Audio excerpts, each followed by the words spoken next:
ไม่เป็นไผอ่ะ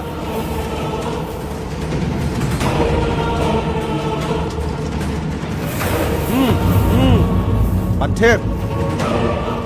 ไม่สักที่ไหนเจ้าชายเทวดาข้าเอาข่าวลำลองมาลาดปันเจ้าชายสีทาดอเจ้ายมคาละมันเป็นรองดีตอนตามเมืองกับวิลาวันแหละเจ้าชายเขา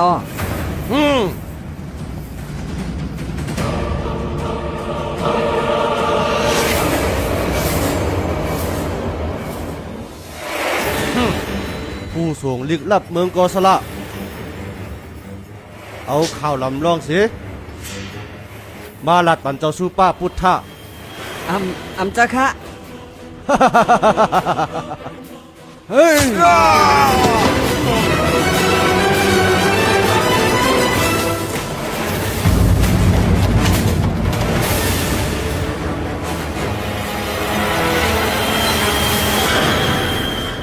สู้เป็น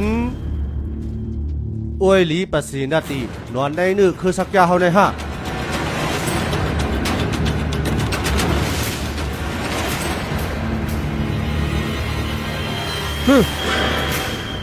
แล้วเมื่อก็เปลี่ยนกวนหักหลังวานเมือง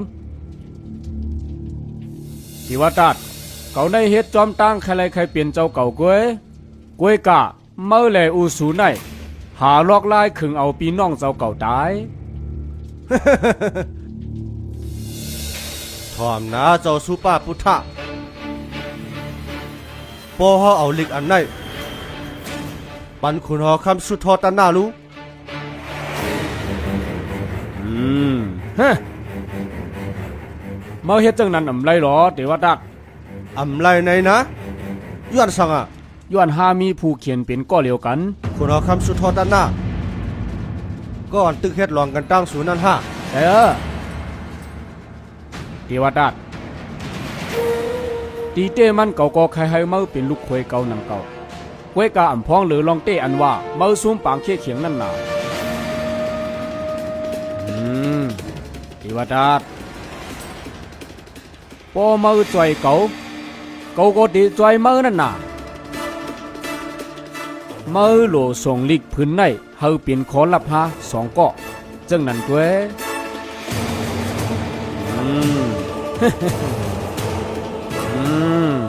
เทวดามือห่างเฮียนตาซุ่มปังตึกไว้ละกำปองใจเราเดซาเลี้ยงปันมือพอเมืองก็สลาเปียวเกาตีเลยขึ้นเปลี่ยนเจ้าจอมคือสักยะกำก่อนแน่ไว้สีนั่นยะสอทลาก็ตีเลยเป็นตอนตามือ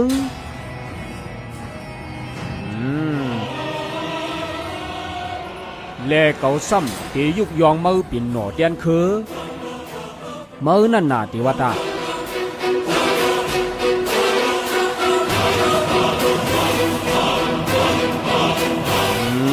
ย้อนลิกผลนั่นเว้ย